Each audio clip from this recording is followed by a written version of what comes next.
Arkham City interview tapes. Much like the tapes in Arkham Asylum, the ones in Arkham City were designed primarily for lore, but this time they go even deeper. These audio logs don't just flesh out more of the characters, they give us crucial insights into the game's overarching story. Most importantly, they finally give us Hugo Strange some needed spotlight. The way these tapes show off his intelligence, how he's always a step ahead of pretty much everyone, honestly, it's brilliant. Just pure genius storytelling. As far as how I'm going through them, well, just like last time, I'm spinning the wheel and letting fate pick the order. I also gave each candidate a ridiculous nickname again because apparently I can't help myself. Seriously, I have way too much fun coming up with these. And of course, I'm adding the unique B-roll to keep things visually interesting and give my thoughts on it at the end. And lastly, I already did Zaz in the side missions part 1 video, which you can check out here or after this video because I can already see the comments saying where's Zaz, so just to let you know. And finally, I'm trying something different in this video. I have a little fun game for all of you to try.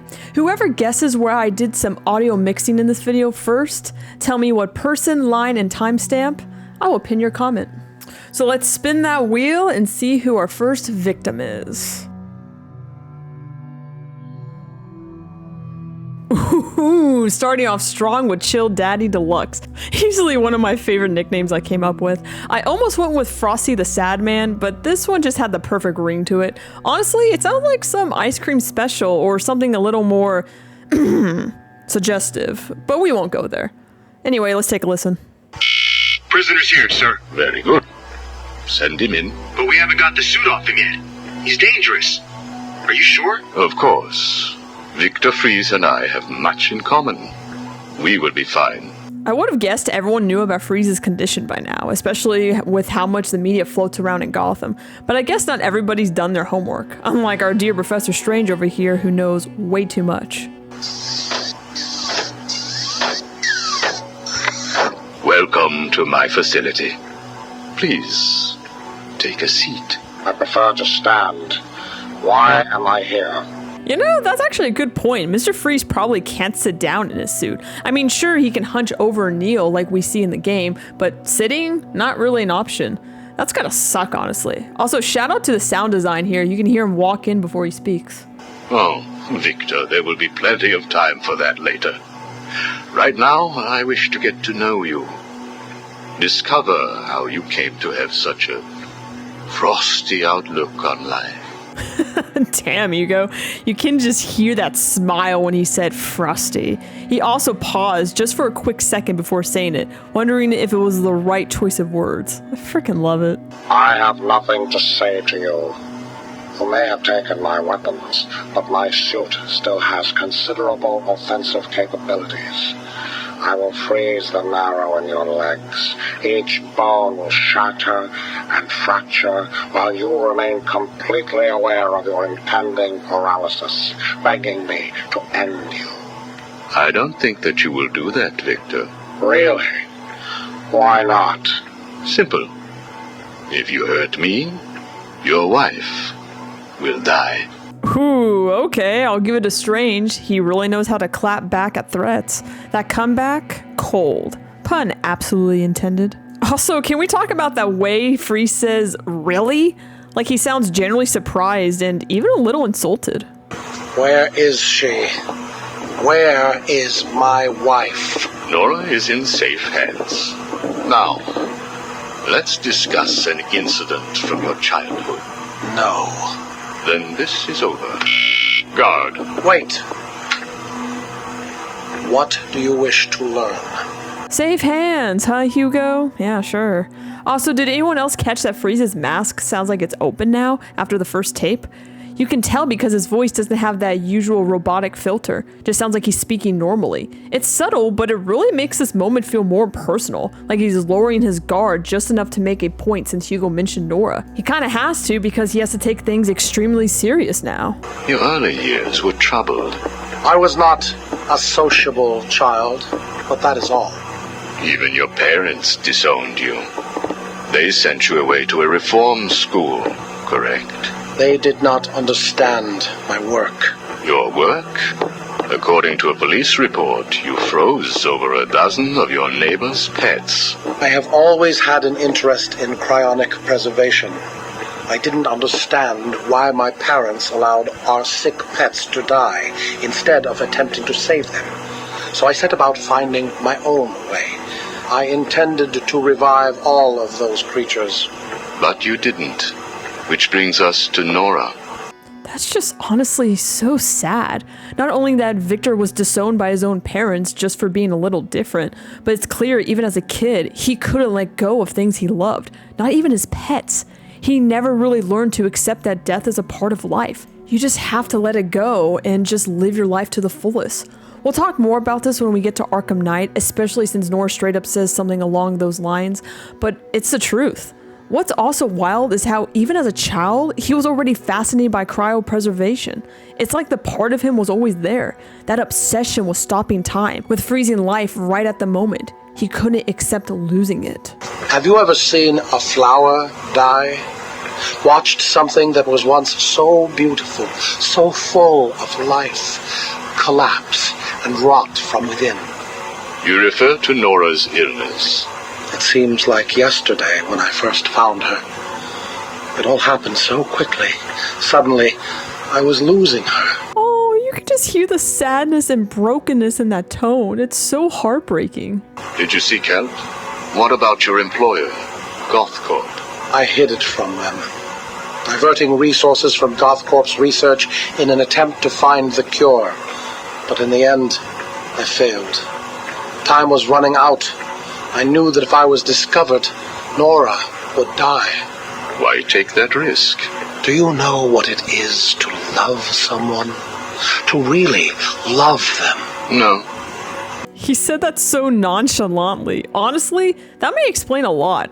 It's giving this man has never been laid, and it shows. Maybe if Hugo had a Gotham baddie in his life, he wouldn't be trying to manipulate the entire city like it's his own personal chessboard. Nora was all I could think of.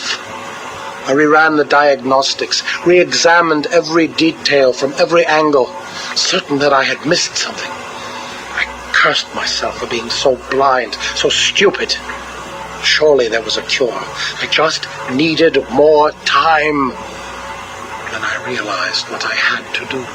Life is too short, as they say. I had worked without sleep for a week. My needs didn't seem important. Sleep didn't matter. Food didn't matter. There was only her. I looked at Nora and I told her that I loved her. She told me there was nothing I could do, that we should just accept fate. She smiled her beautiful smile as she said it. I promised to cure her, and then I pressed the button. It really shows the depth of Victor's dedication and love that he was willing to completely neglect himself just to keep Nora preserved. No food, no sleep, just full-on devotion. But once again, we see that core flaw of his. He just couldn't let go, not even when it was her own wish. Granted, in Arkham Knight, we do get a tape where it sounds like Nora was at least willing to try it, so it wasn't entirely against her will. Also, let's be real, Freeze isn't telling the whole truth in this tape. Before he hit that button, he could have at least said he gave Nora that Chill Daddy Deluxe, if you know what I mean. And apparently all that went down after days of no food or sleep. Good for him, man. He was clearly running on pure love and some pleasure. You cryogenically froze her, keeping her on ice, so to speak, while you worked on a cure. It broke your heart, but now you had all the time in the world. Did you feel relieved? I went home and fell into a deep sleep.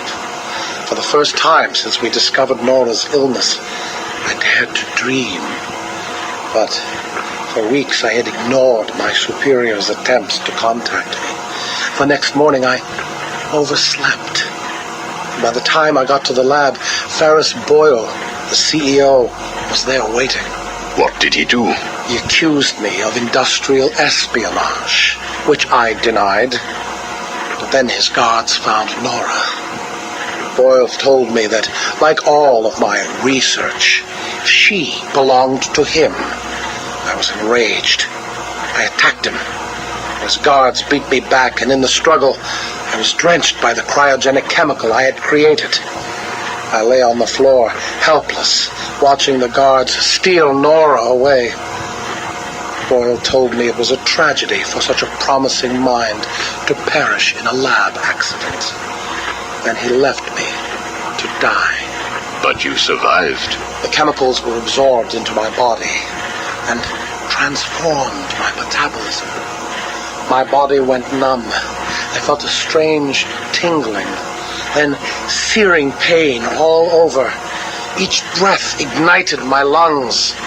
I clawed my way back to a refrigeration unit, and as I closed the door behind me, I felt the icy chill calm my aching body. Things suddenly seemed clear.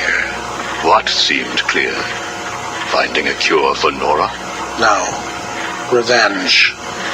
Boyle would pay. There's a lot to unpack here. I mean, most of you already know Mr. Freeze's story thanks to Heart of Ice. It set the golden standard for his character. But hearing it directly from him, in his own words, it hits differently. It somehow makes you feel even worse for the guy.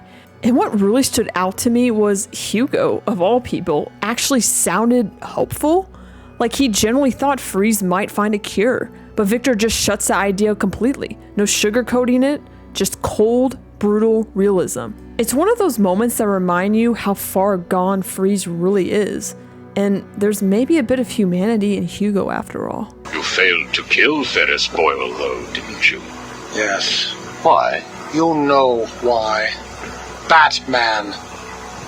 Though he did return Nora to safety. Ooh, I love how he said that. He did return her to safety. It shows a bit of Batman and his relationship once again. Until you got her. See? There you go. Blame me, blame your parents because you failed to revive the neighbor's pets, blame Ferris Boyle for spoiling your plans to cure Nora, blame Batman for stopping your revenge against Boyle. And now, your Nora is in danger. Because of you. No, Victor. Because of you. You have always had a heart of ice. Hey, he said the thing. You stole people's pets. You stole GothCorp resources. And since then, you've stolen so much more for your own selfish scientific inquiries.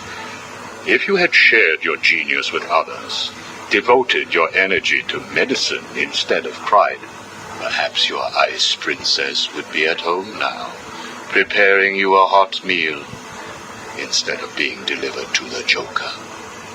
No! You could have saved Nora a long time ago, Victor. It's all for her. Everything. I will get her back. And when I do, I'm coming for you. Thank you. We are done now. Nora. What a way to end it. Hugo really flexes his manipulation skills here, and we're only scratching the surface.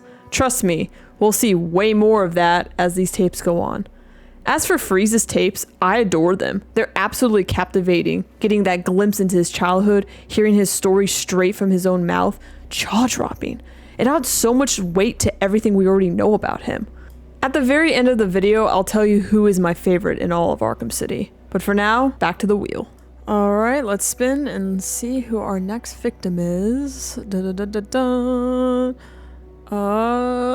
Ooh, the Penguin takes the win, just barely. Alright, let's take a listen. I'm only doing this as a courtesy, Strange. Don't think you've beaten me. I just thought we could both benefit from a little talk, Mr. Cobblepot. Don't try that psycho mumbo-jumbo with me, Strange. I'm not like the other crazies. Of course not. He's already doing it to him without him realizing it.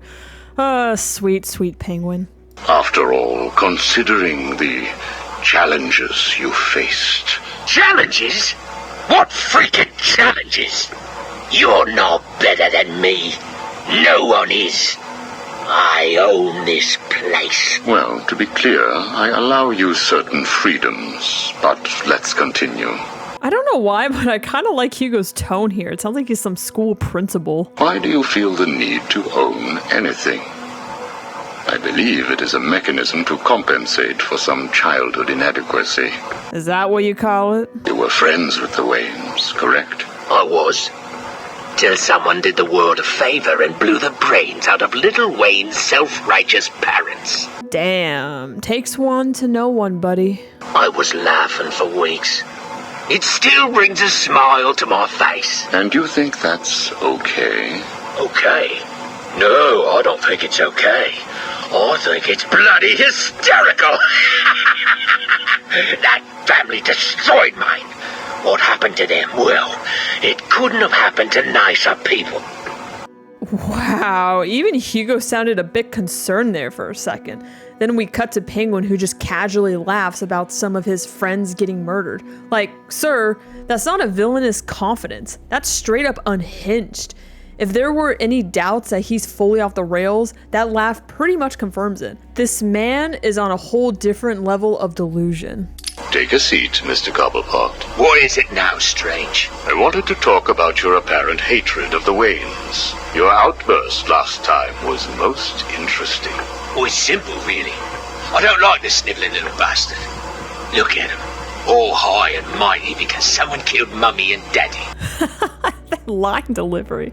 Oh, once again, Nolan North is truly a treasure in this game. Most people look upon him with sympathy. No, they don't. They're jealous. Jealous of his money, his cars, his women. Like how Penguin says they're all jealous. Like, sir, please. It's you who's clearly jealous here. He lost the sympathy vote when he vanished for all those years. I can't tell you how much I hoped he was visiting his dear mum and dad. Where do you suppose he went? How am I supposed to know? Let us move on, then. No. It's time that you do something for me. And what is that? Here's a list. Imagine he wrote money, cars, and women on that list. Told you, Strange. No more little questions until you give me what I want. Take a look, Mr. Cobblepot. Here is a purchase order for the various firearms you require. I must say, you chose an exotic selection. I only take the best. A wise strategy. So what's yours? Excuse me? I seriously love when Hugo gets caught off guard by some of these comments. Like, you can hear him pause there. And he's surprised and just a little uncomfortable. It's rare, but it's golden. Also, a missed opportunity for that line. Penguin could have asked Hugo, "What you packing?" That would have made that a lot funnier if you ask me. What are you up to? Why would you give me of all people, guns, explosives, all this stuff? Arkham City is an experiment, Mr. Cobblepot. A new way of thinking. We've separated you from society, so I am more than willing to study the results if you all just decide to kill each other. Besides, your feud with the Joker is intriguing. I was here first. I bought my museum at the Iceberg Lounge fair and square. It was you and that mayor who stuck us all together. Again, you refer to owning things. Quite fascinating. I believe we gave you the opportunity to leave. And take over my turf. Never. Remember, kids, penguins are considered to be the dumbest birds in the world. Good evening, Mr. Cobblepot. I trust you received the second delivery. Yeah, I did. I don't know what you did to those dribbling monkeys, Strange, but they were perfect. I'm glad. It appears that we can both help each other. If you say so. I suppose it doesn't hurt that by the time I'm done with them, they're usually in too many pieces for anyone to know what you're really getting up to in those rooms of yours. I have no idea what you are talking about. You can just hear that smug smile in his voice. Simply brilliant. Of course not. So, Hugo. The clown. She really dying? Ooh, little nice detail here. Penguin lighting his cigar and blowing smoke right in the middle of the conversation. That little move says a lot, actually. It could mean he's starting to feel more comfortable around Hugo, or maybe it's just his cocky side coming out. Same energy he had when he was flexing on Batman in the museum. It appears so. Self-inflicted, of course, but yes, he is. He has Mr. Freeze working on a potential cure, but I am sure neither of us want him to get his hands on it, do we? Tell me you're playing mind games without saying you're playing mind games, and Hugo delivers. The way he phrases things, the subtle shifts in his tone, it's all calculated. Every word is a move on the chessboard, and he's just waiting for the other side to flinch. We're ready. Good. Now, one last thing. Your face. It's beautiful, isn't it? Oh, I need a good laugh, thank you. The eye. I believe it was the result of a bar brawl, correct? Torag got lucky. He got his, though. He took my eye. I took both of his. Left him trying to walk across the Gotham freeway in rush hour. Hilarious. You're a rich man, Mr. Cobblepot. You could have had that glass removed. They said it was impossible. And what the hell? I think it gives me a more unique look. Know what I mean? Penguin is clearly surrounded by yes men. Now, where is Freeze? He's right here, in the room next door. You can take him with you. Are you familiar with the term Napoleon complex? No. What is it? I don't know what it is, but there's something kind of endearing about hearing Hugo laugh like that. Like for once, he can't hold back the joke. It catches you off guard in a good way. Just a little reminder that under all that manipulation and mind games, there's still a guy who finds Penguin ridiculous too. And once again, it shows a bit of the human side of Hugo that we don't see in the story. It's nothing. Oh, and one last thing. Here is a list of 10 prisoners I believe work for you. Yeah? So what? You want to saw their heads open and scoop out their brains too? No. I just thought you'd like to know that they are all in the employ of the GCPD. What? I believe you know what to do with them. I don't like being spied on, Mr. Cobblepot. Good night. Kind of an interesting line to end on, with the mention of the undercover cops from the 13th precinct. I really wish we got a bit more about them in the tapes, but hey, what can you do? Honestly, I forgot how entertaining Penguin's tapes are. They're just fun. Hugo is playing him like a violin the whole time, and you know he's gonna cut the strings the second Penguin hits the wrong note. It's chaotic, it's dramatic, and it's a total power play from both sides. Anyway, back to the wheel. All right, let's spin again. There's still several victims here. Da, da, da, da. Ooh, looks like Lex Luthor. No. Oh, wow. The Riddler snags the win. I guess he wants his ego boost now, and I say let's give it to him, shall we? Do not fret, Mr. Mayor. Everything is under control. I promise you. It's not that I don't trust you, Hugo. It's just the headaches. The pain. They come all the time now. Continue to take the medication. Translation, please continue to take the drugs that make you dumb enough for me to manipulate you. It is late, Mr. Mayor. You are tired. You need your sleep. Of course, I need my sleep. You will hang up now. I will hang up now. Imbecile. But he's your imbecile, Hugo. I couldn't have put it better myself. What? How dare you enter my office? Oh, I'm not in your office. And please don't insult me by attempting to trace this broadcast. You will fail. Okay, real question though. Is Hugo on loudspeaker during these calls, or is he just standing there with the Nokia pressed to his ear for a painfully awkward amount of time before the Riddler chimes in? I'm dead serious. I take it I am talking to Mr. Edward Nigma. You forgot the sir, Hugo. He has a name kink. He demands people to call him that. I'm not kidding, he says on Arkham Knight. Rule the first. You will address me at all times as Riddler, the Riddler, or Mr. Nigma, sir. I'm gonna bring this up when we get to Night again, but yeah, I'm completely convinced this guy has a name kink thing going on, and I'm gonna put a coin in the thirst jar for good measure. Do you know of any other inmate in your twisted little penitentiary who is ingenious enough to arrange this little chat? Narcissism, a compulsive desire to prove his intellect, and a predilection for riddles. You've read my file. He was so happy about that. You can hear it in his voice, like a kid getting praise for coloring inside the lines. That moment right there, total narcissism on display. Of course. Good. Then let's get started.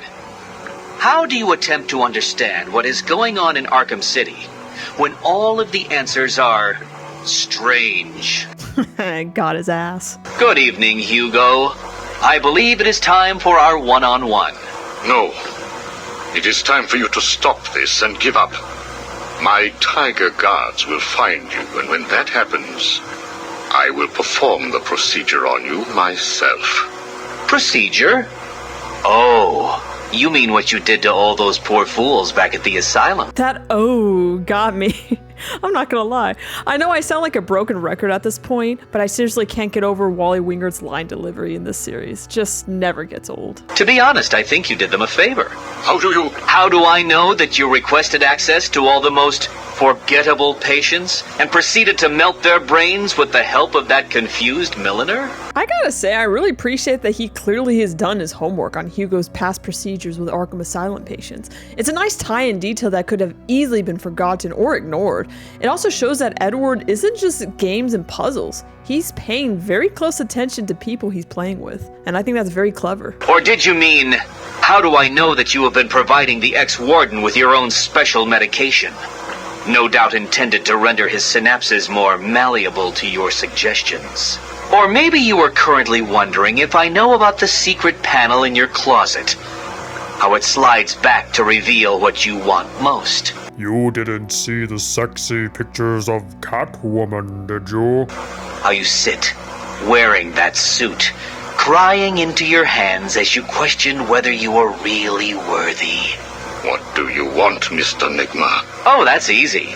I want exactly what you want. And what's that? Catwoman, I mean... Batman, dead. Humiliated, but dead. In that exact order, too. Knock, knock, Professor. Guess who? I grow tired of these insipid games, Mr. Nigma. You have no idea, Hugo. When he says Nigma like that, I could practically see him rubbing his temples in frustration. You know he's just done with Edward's entire existence. If you wish to speak to me, my guards will escort you safely to my tower. Please, Hugo. If you're going to set a trap, at least pretend to try harder than that. No traps, Edward.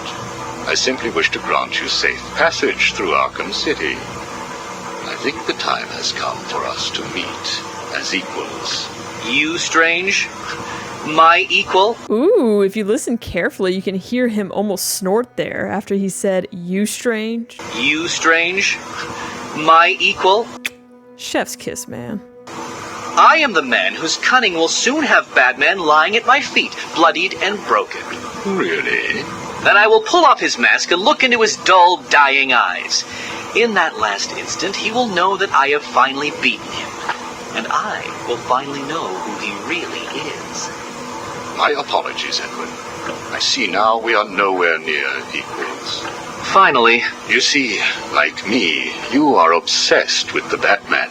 But unlike me, you don't know who he really is, do you? What? Man, that got him listening real quick. I gotta hand it to Hugo though. At least he admits he's obsessed with Batman, like we already knew he was. That's not exactly breaking news, but hear him actually say it out loud, that's kind of interesting. I know you are lying, Strange. There is no way that you could have figured it out. It's some kind of trick. It must be. Oh, I use no tricks, no childish puzzles. I simply created a psychological profile of the man most likely to be the Batman, and then matched it against the most logical candidate. I was right, of course. What's really interesting here is that Edward actually pulled almost the same stunt back in Arkham Origins, thinking Batman might be Bruce Wayne, or even Harvey Dent at one point. Now granted, this was before that game came out, but you think after all of that, he might circle back to his old theory. But nope, guess he's too proud to admit that he was ever that close. Classic Edward. Too obsessed with being the smartest person in the room to realize he already cracked the code once and walked away from it. Well, who is he? Ah, but that would spoil the game for you, wouldn't it? Oh my gosh, Hugo does the same thing that Riddler does. I freaking love it. You must tell me. I implore you, Strange. Really, Edward? If I could figure it out, it must be child's play for you. But Interesting. Tell me, Edward, how is the Riddler like a blank dictionary? You're both at a loss for words. Solid burn, man. You can hear that smile on his voice when he says that. That's not just a line. That's Hugo pulling out his psychological big guns. I really love these tapes. At first, it generally feels like Edward had the upper hand here. He's smug, confident, practically circling Hugo like a vulture. But then, Strange slowly pulls out his trump card and just wipes the floor with him. It's subtle, it's smart, and it's so satisfying to listen to that slow reveal. I will say though, it's a little odd that the Riddler only has 4 tapes. Almost everyone else gets 5 except for Sharp and Hugo. Maybe the devs thought we had enough of his monologuing by then. But regardless, these are easily some of my favorite tapes in the game. Just pure psychological chess. And spoilers, Riddler did not win this round. Anyway, back to the wheel. Alright, spin again. There's still plenty of victims here. We're 1/3 done. And let's see. Ooh, Two-Face. Alright, come up to the bat. Sit down, Mr. Dent. It is Mr. Dent I am talking to, right? Wow, starting off with a stellar first impression here, Hugo. Use a real name. Two-Face, if you wish. Why does he say wish like that? Almost like he was unsure. Please, sit. What is it, Strange? Not happy just arresting us, throwing us in this place? I wish to understand you. He really likes wishing, doesn't he? I have read the reports, seen the footage, and now I want to hear your side of the story.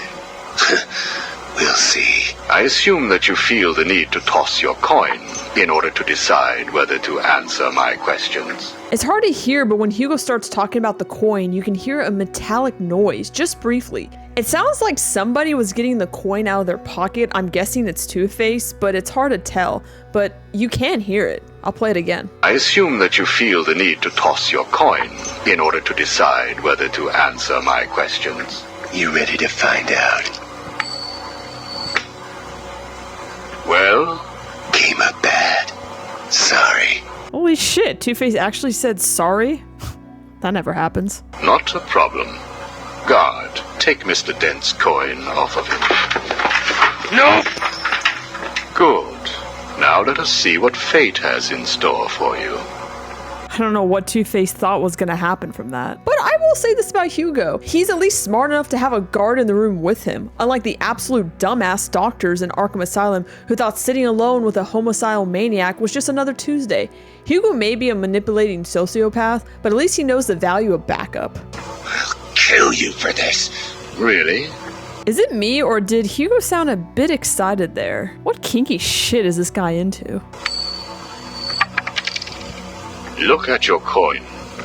It wants you to tell me about that day in the courtroom. It was painful. Really? Elaborate. I was naive. I thought I could make a difference. Falcone was going to go down for what he had done. But he had other plans. Look at my face! The way he delivered that line. Ah, amazing. But for real, I've already talked about Troy Baker's stellar performance as Two-Face back in part 1, but oh my gosh, the way he becomes so vulnerable for just a few seconds, then snaps back into anger like flipping a switch. Absolutely incredible acting. It's such a subtle, layered performance that honestly doesn't get enough credit. He captures the chaos inside Harvey so perfectly. You feel the cracks every time he talks. I am. A combination of first, second, and third degree burning. The scar tissue is quite fascinating. You think? And that is all it took to make you the way you are. Give me my coin. Not yet. It sounds like Hugo was almost touching his scar there when he said, What is it, Strange? Are you enjoying this? I would say so. He's having the time of his life from the sound of it. Not in the slightest. Let's go back further. You were a rising star, a beacon of light for this city. A white knight riding in to save it, with a dark knight not far behind. You can leave him out of this. He's wrong. They all are. No one understands the beauty of fate's hand. Oh my gosh, how does he do that? He literally switches his personality instantly. That's some serious talent, and you cannot tell me otherwise. It's so natural and seamless. It's like he's channeling 2 completely different people at the drop of a hat. That's just not good voice acting. That's just straight up masterclass level work. I'm grateful to Falcone. He gave me a clarity, a purity that few will know. Everything boils down to a simple choice. This way or that way. Good or bad. That line actually brings me back to the painting we see in the beginning of the game. the duality of man. Like I said in part 1, the term duality, as you probably guessed from dual, means having two sides, often completely opposite, like good and bad. Two-Face reminds us once again about it. Do you really believe that? How could I not? Interesting. So all you need is this coin, and everything is simple? It sounds like Hugo was really close to the microphone when he's saying that. And also a nice detail, it sounds like Hugo was playing with his coin. Give me it! Or what about this coin?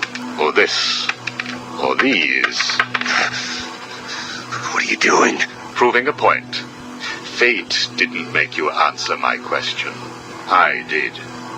I replaced your coin with my own. See? You answered me because I wanted you to. Hugo's just insane, man. Like, at the end of the day, all he really wants to do is prove a point, and he loves being a complete dick to everyone while doing it. How is he today? The prisoner has been quiet.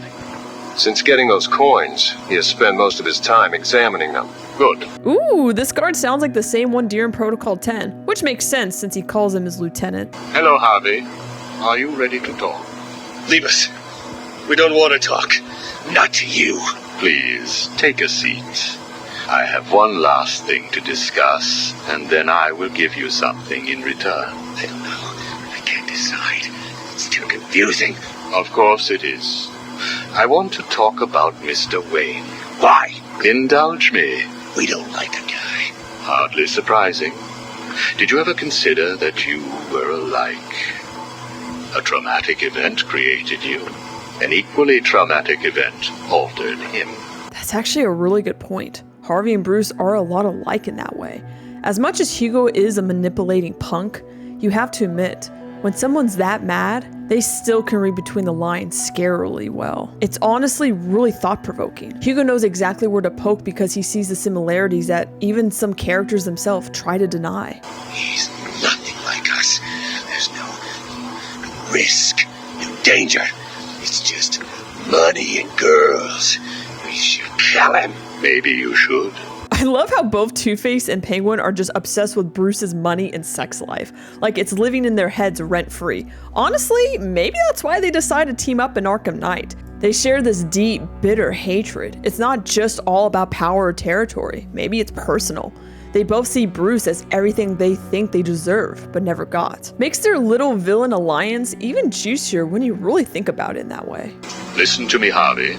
I am going to give you a simple choice. This is your coin. Is it? Why should I trust you? It was your father's, correct?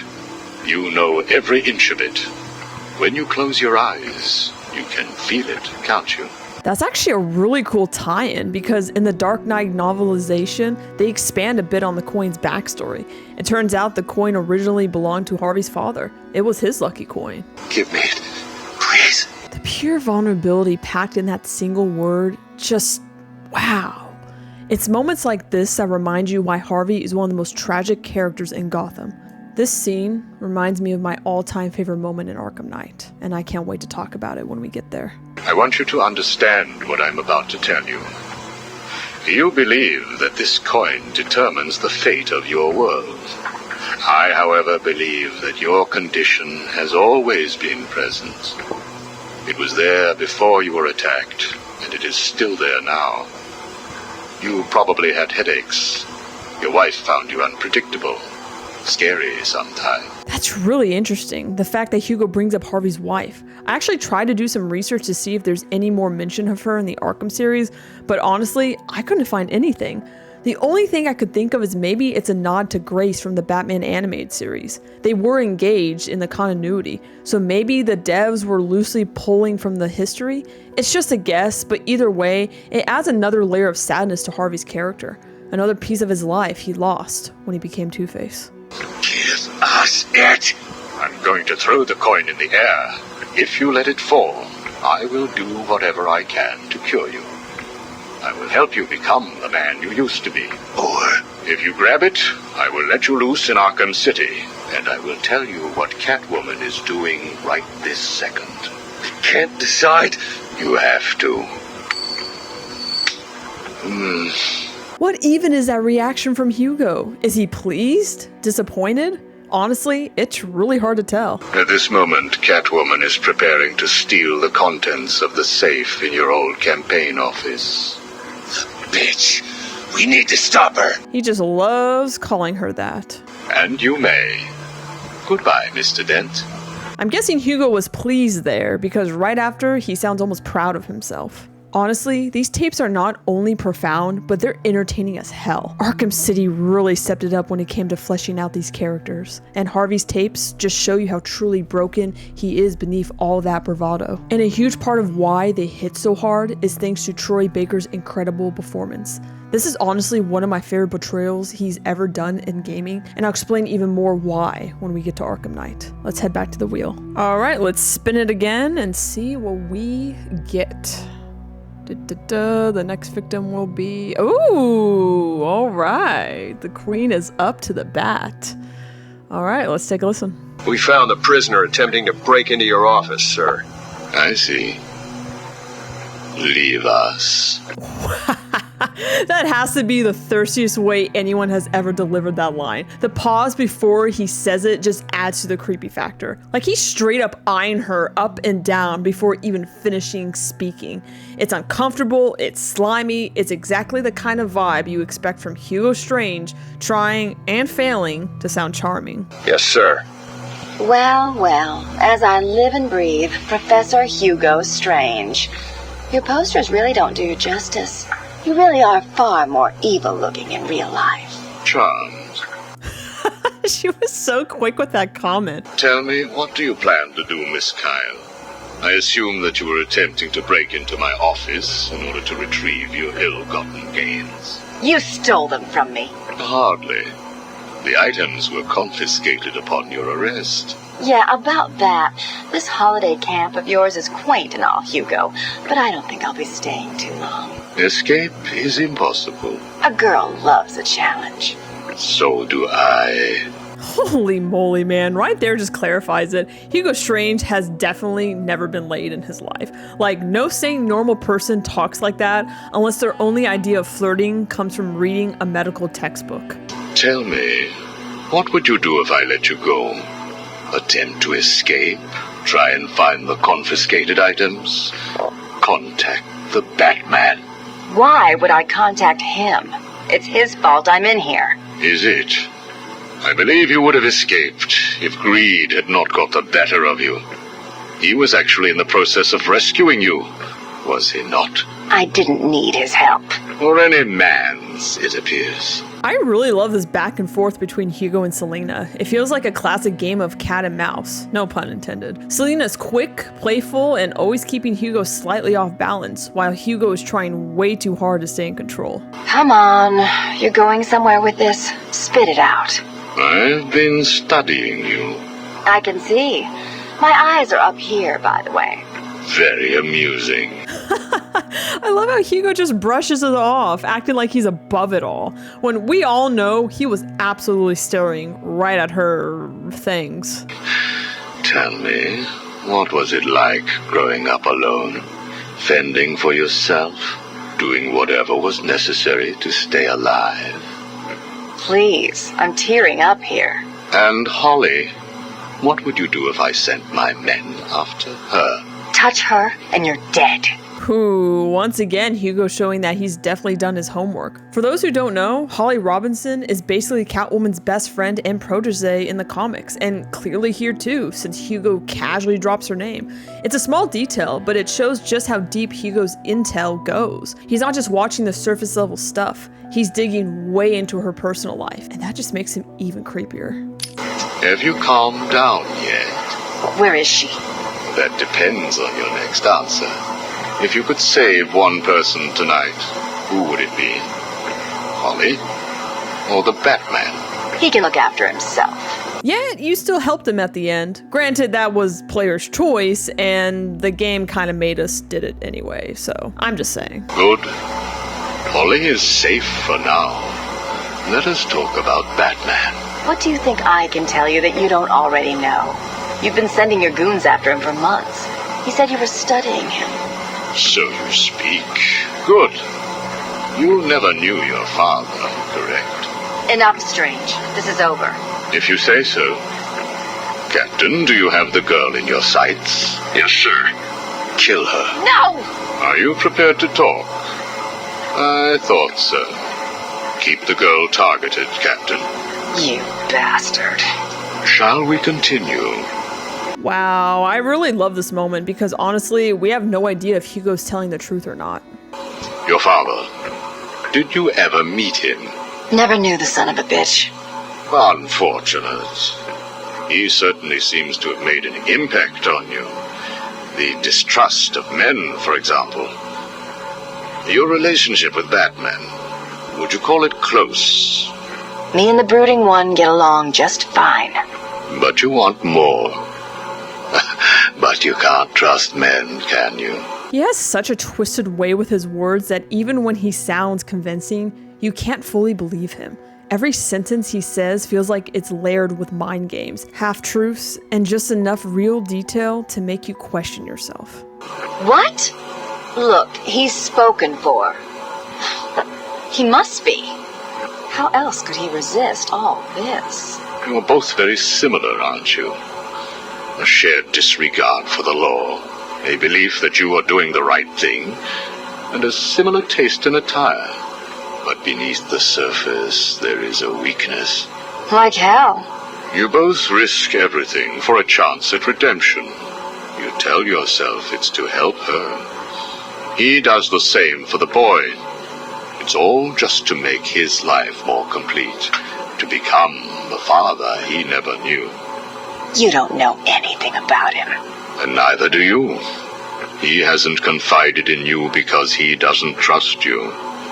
And it hurts, doesn't it? Jeez, Hugo acting all creepy, yet somehow it still sounds like he's trying to spit game at her. It's this weird, uncomfortable mix of manipulation and really bad flirting.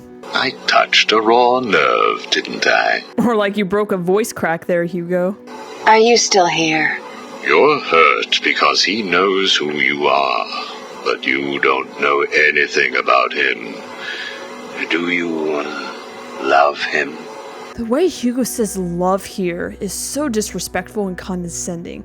It's not affectionate at all. It's like a strict, judgmental parent talking down to their kid and that they don't approve of the person they're dating. No! Holly is safe. I have little interest in the life of a teenage delinquent, unless of course she finds herself in my facility. What was all this about, Strange? Do you enjoy making people beg? Selena, I would not be asking that while you're alone with Hugo. This man has some disturbing fetishes, and ironically, one of them is wanting to see Batman beg for his life. Like, we literally heard him saying that during Protocol 10 when he was climbing Wonder Tower. So, hard pass on giving this creep any ideas. Not at all. I am only interested in what makes people do what they do. Soon you will not have to worry about the Batman. Steal what you like, do what you must, in a futile attempt to steal his heart. You will fail. You sound pretty sure of yourself. Plans are afoot, Miss Kyle. Soon you may wish to re-evaluate your admiration for him. I will be the one standing over his body, and the world will know that Hugo Strange is better than him. Yeah, whatever. Two-Face has placed what you are looking for in his safe in his old campaign office. He is someone else who cannot let go of his past. I hope that the contents of that safe make you happy. The way he said happy there. I'm honestly kind of torn on this set of tapes. On one hand, it's great lore. We get to hear about Holly, which is awesome, but at the same time, it feels a little pointless because this is the only time she's mentioned in the entire Arkham series. It's kind of odd to bring her up if it doesn't go anywhere. It would have been really cool to at least get a cameo or another mention of her later on.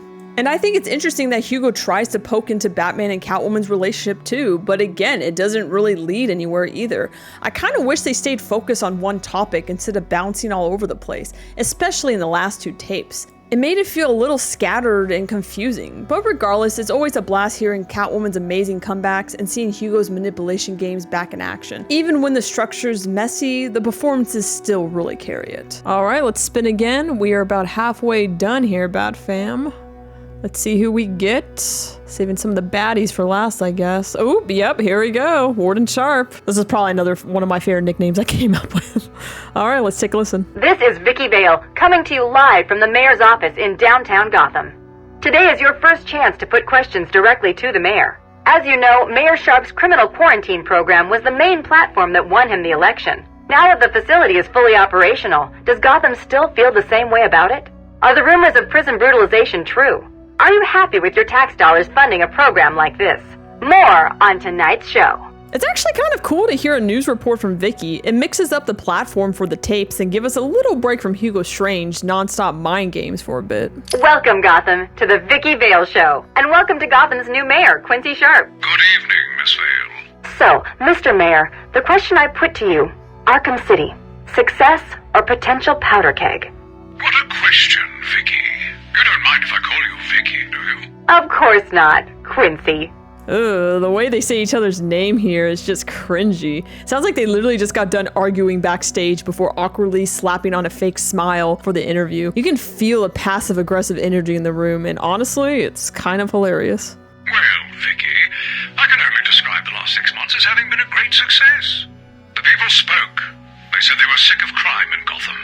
They said they didn't want to place their safety, their children's safety, in the hands of vigilantes like Batman, Nightwing, and there's at least one more. Nice shout out to Nightwing here. You forgot 3 more from the Bat family, but I guess at this time they thought that the other Robin was dead. But still, you can at least mention the other 2. The Huntress. The Creeper? Jack is just vibrating in his seat when hearing that name. Whoever. Listen, Vicky. The people wanted a sane solution, and I have provided one. My administration has taken steps to guarantee the personal safety of each and every member of Gotham, from the rich to the poor, by separating the disgusting criminal element that eats away at our fine city like a cancer from the good people who want only to live their lives in peace. I have struck a blow that will change this great city forever. And what do you say to those who campaign against the plan? To those who call it inhumane? I believe the campaign against the Zone has its fair share of celebrity members.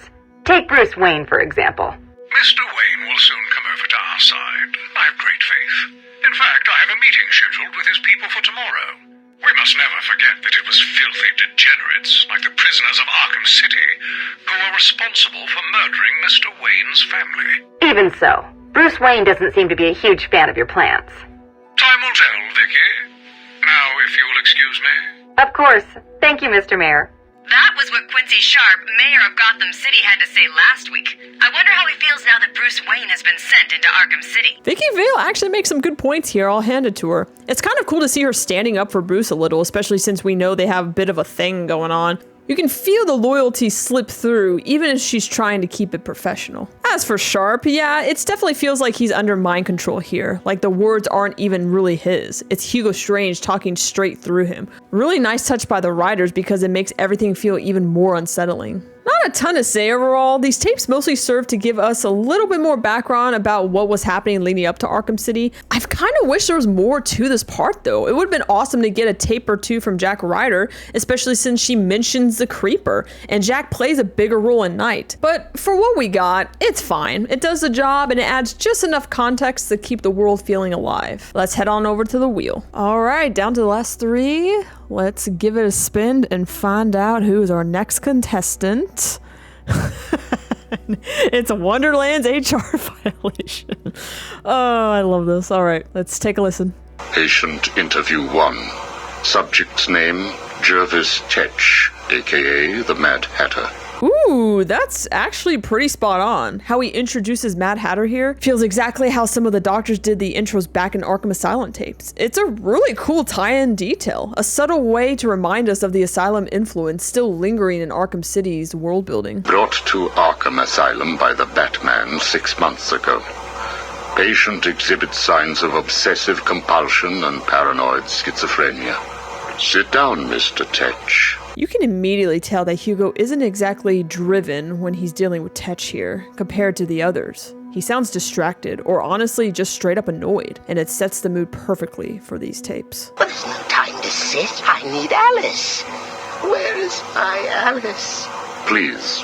No time to sit, not time to chat. I'm searching for Alice and I've lost my head. Guard, Restrain, Mr. Tetch. Hugo is not in the mood for dealing with his rhyming. Kinda reminds me of Cash in Arkham Knight. Get off me, I'm late. I'm running out of time, Alice. Where are you?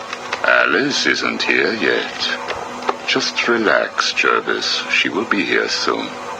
I promise. Now, would you like some tea? Ugh, this whole exchange just gives you that uncomfortable feeling.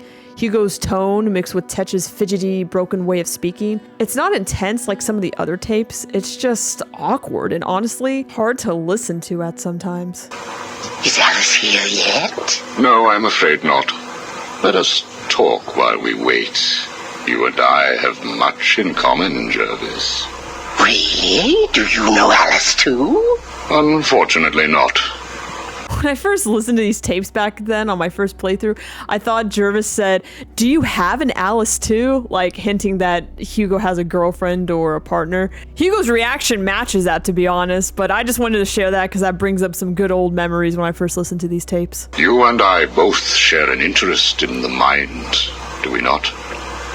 I studied your papers, Jervis. You are quite brilliant. Truly an extraordinary mind. Oh, it doesn't matter. It's all just chemicals and synapses and rabbits and... Oh, where is Alice? You need to focus.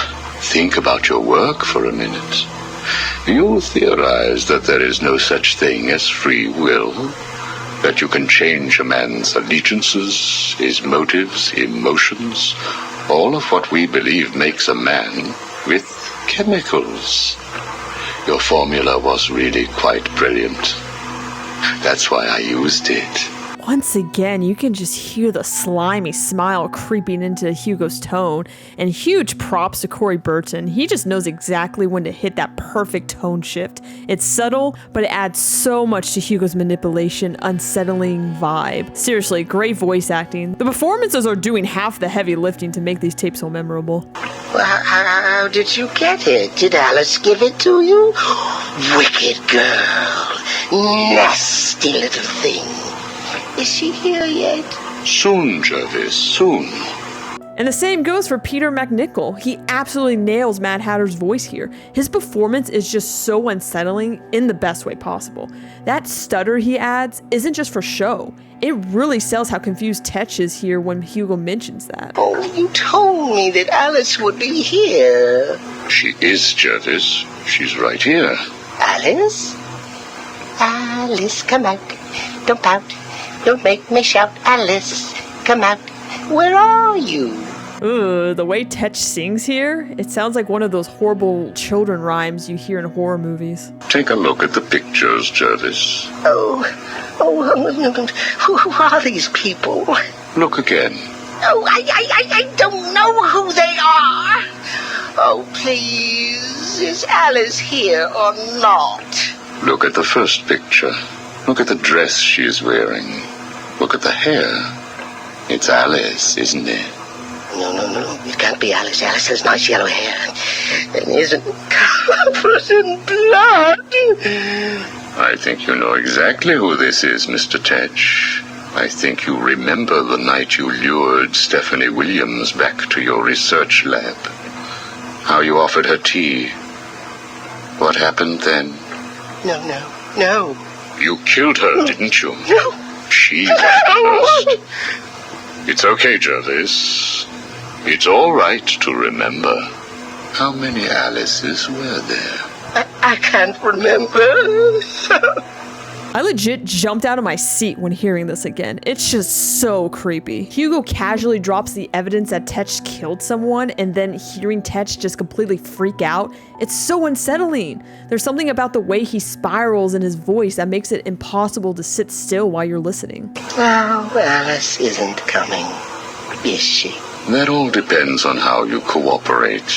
I have a little side project that I'm working on. I could use your help. My help? I can't help. I'll be late. Stay focused, Jervis. This facility is old, tired, full of ghosts.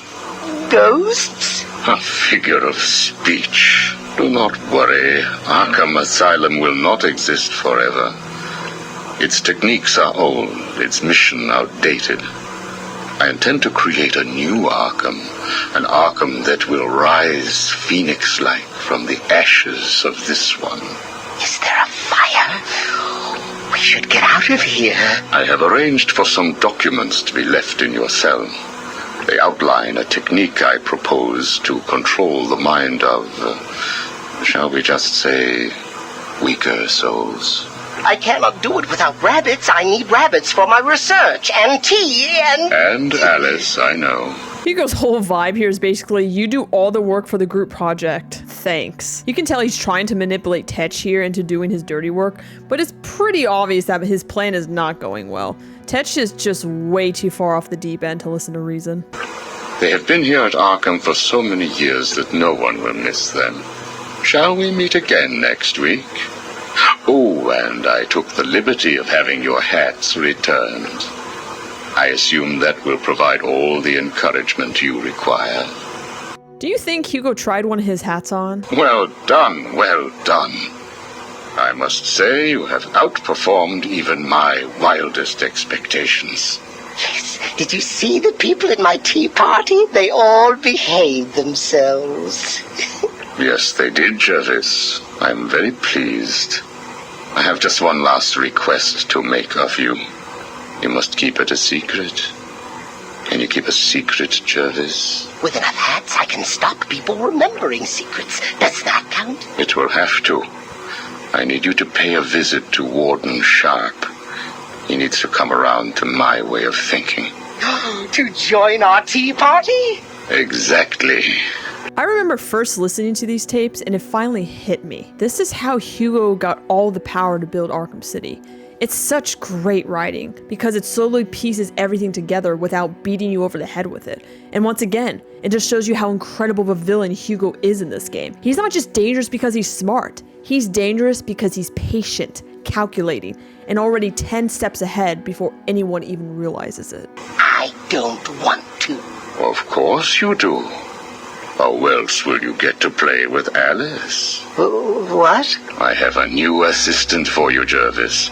I had her brought in specially. Look at her. She's just through there.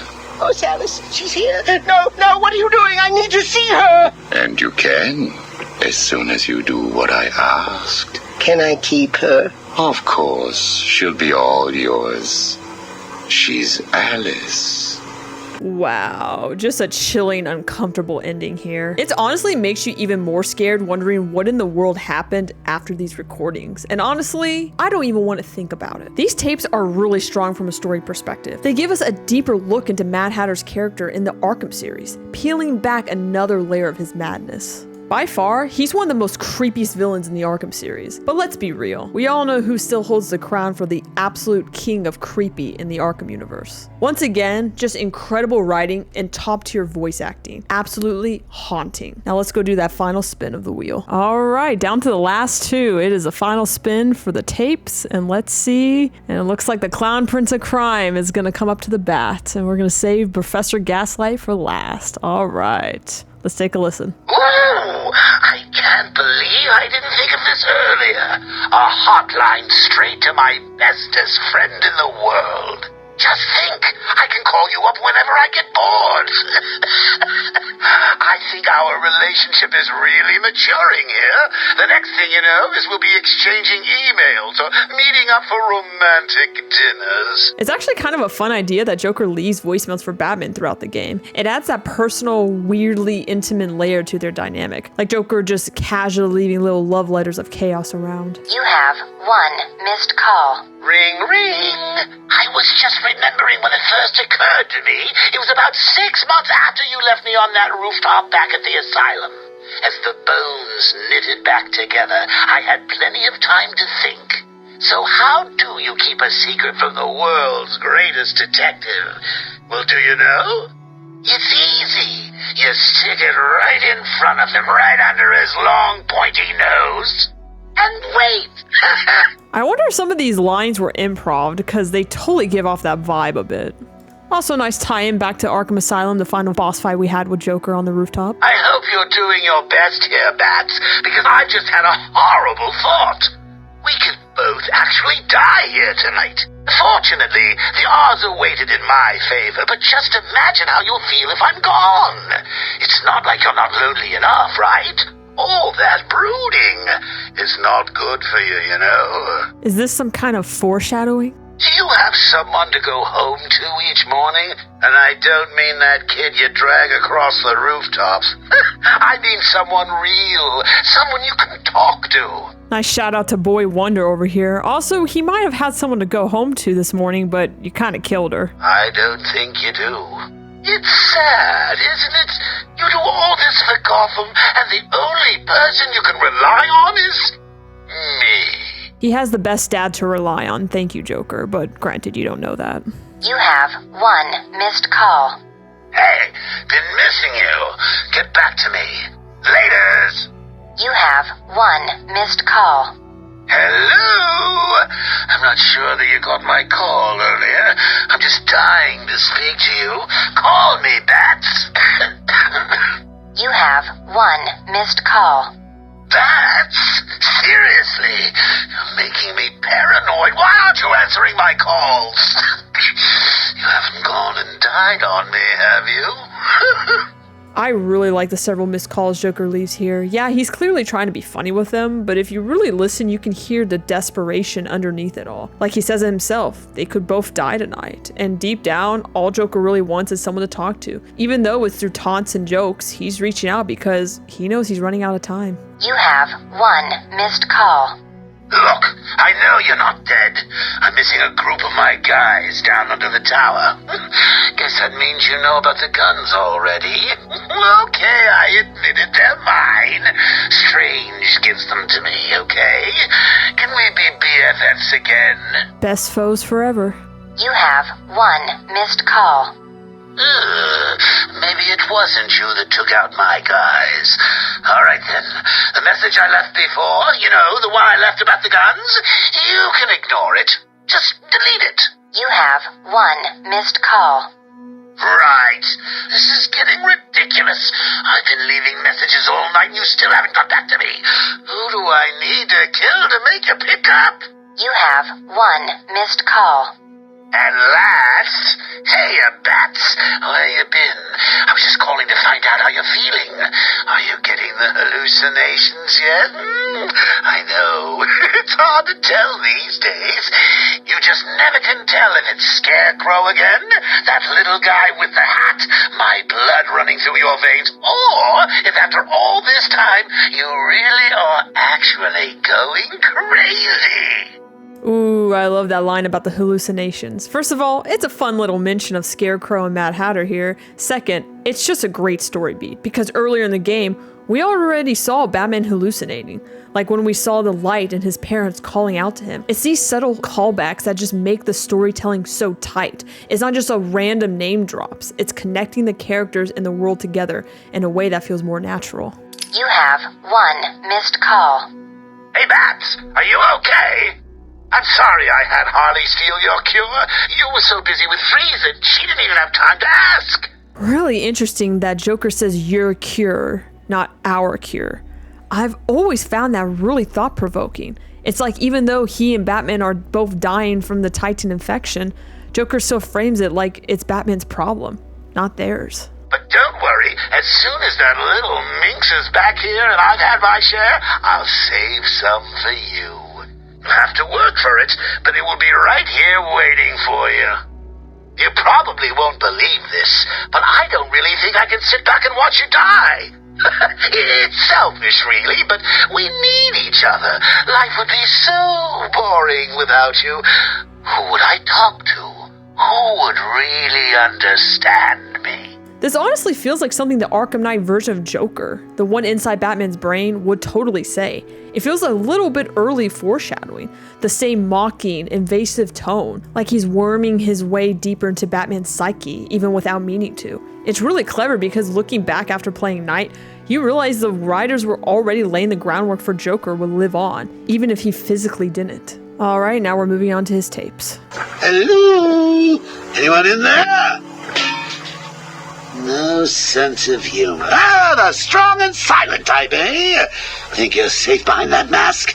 Give me 20 minutes and a can opener, and I'll have you whimpering like a schoolgirl. You might like it. That's enough, patient. Hugo definitely did not like that, and honestly, for good reason. Joker sounds really creepy here. Like, so creepy that even I wouldn't throw a coin in the thirst jar for that. Guard, leave us. Yes, sir. Good afternoon. My name is Professor Hugo Strange. And you are... Two-Face. Catwoman. Batman. Joker says a pretty similar line in the asylum. You were expecting maybe Two-Face? I'm guessing he has a soft spot for Two-Face. We can play these games as long as you like. Great! I love games. Not in my facility, you won't. I'm offering you this opportunity to make a deal. I am fully aware of your condition. The last thing you have is time. But I can make your final days more comfortable. And in return, I'd be giving you...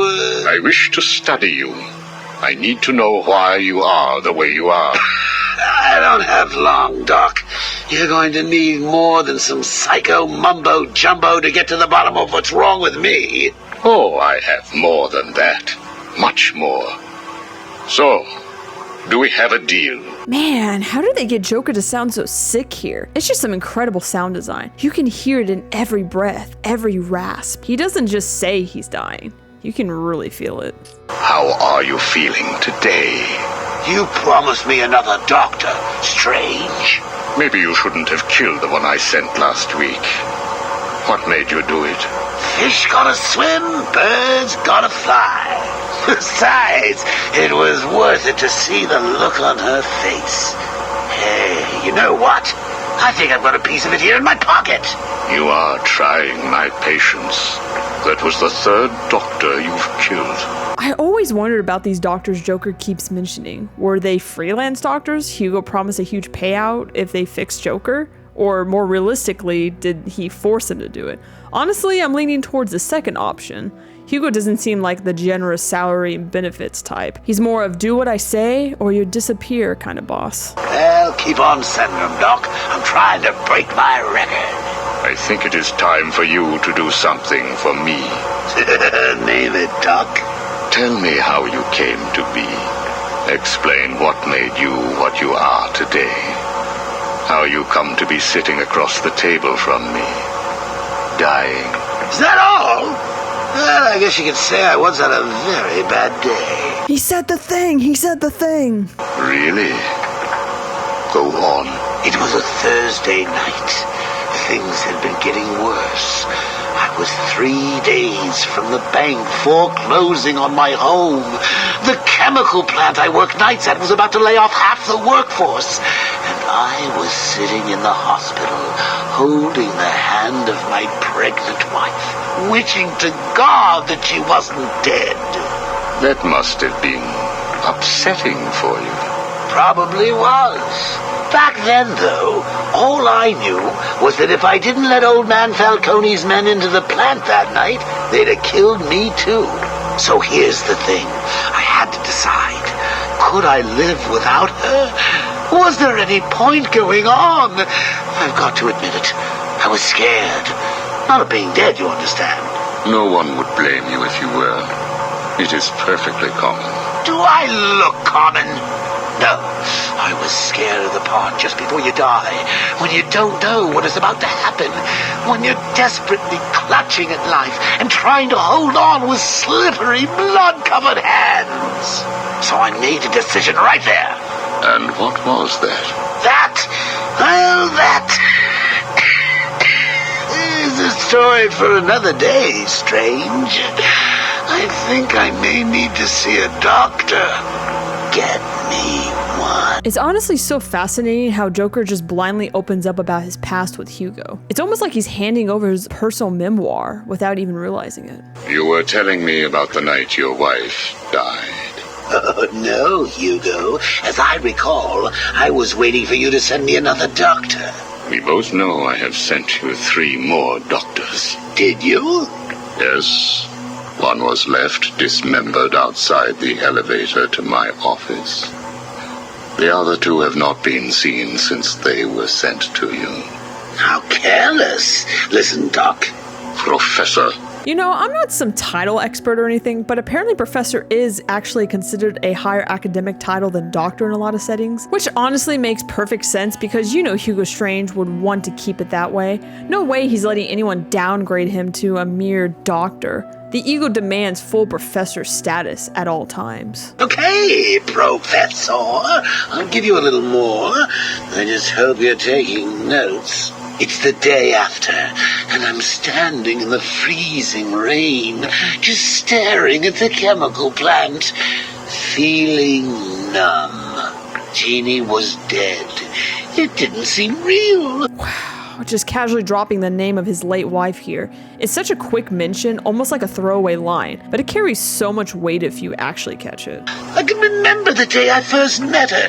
Her infectious smile as I told her bad joke after bad joke. How, even after living with the pathetic wretch I was, she still wanted my child. You can actually hear a bit of real sadness when Joker talks about his late wife and unborn child. It's subtle, but it's there. Even for someone as insane and chaotic as Joker, that pain cuts through the madness for just a second. And then they arrived. Reality's way of yanking me another wedgie. Falcone's men told me to cheer up. He said, things could be worse. I asked him how.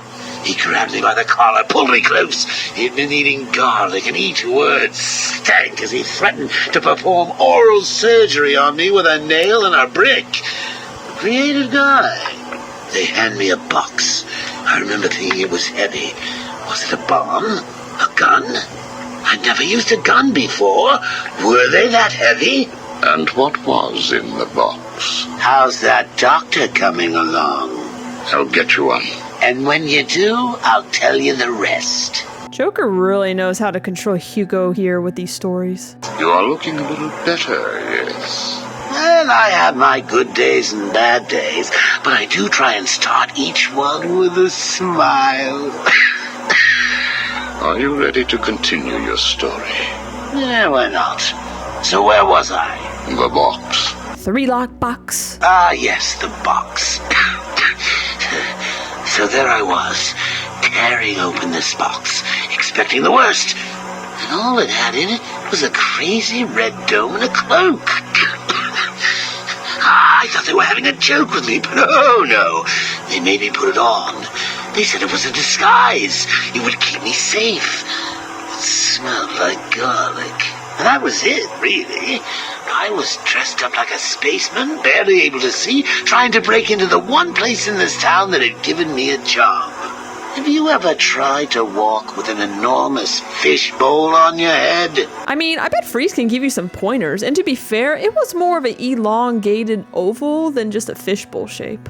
Don't answer that. It's hard. I couldn't see where I was going. I must have tripped one of the alarms. I heard muffled gunfire. I panicked and tried to run. And then I saw him. Who? Batman. Really?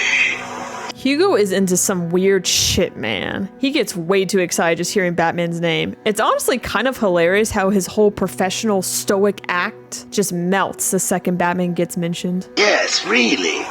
Batman tried to hit me. I moved out of the way, but, well, what you need to understand is I had this giant bowl on my head, and I lost my balance. It's like life, really. 1 minute everything's bad, the next your wife's dead and you're hanging on for dear life, suspended over a tank of experimental chemicals. I'm sure he'd say he tried to save me, but we all know he didn't. I fell.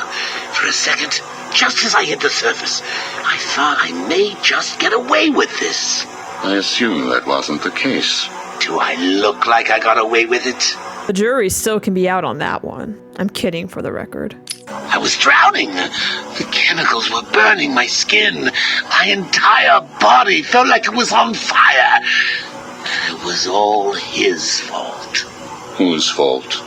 Batman's? Who else? Yours? Come again?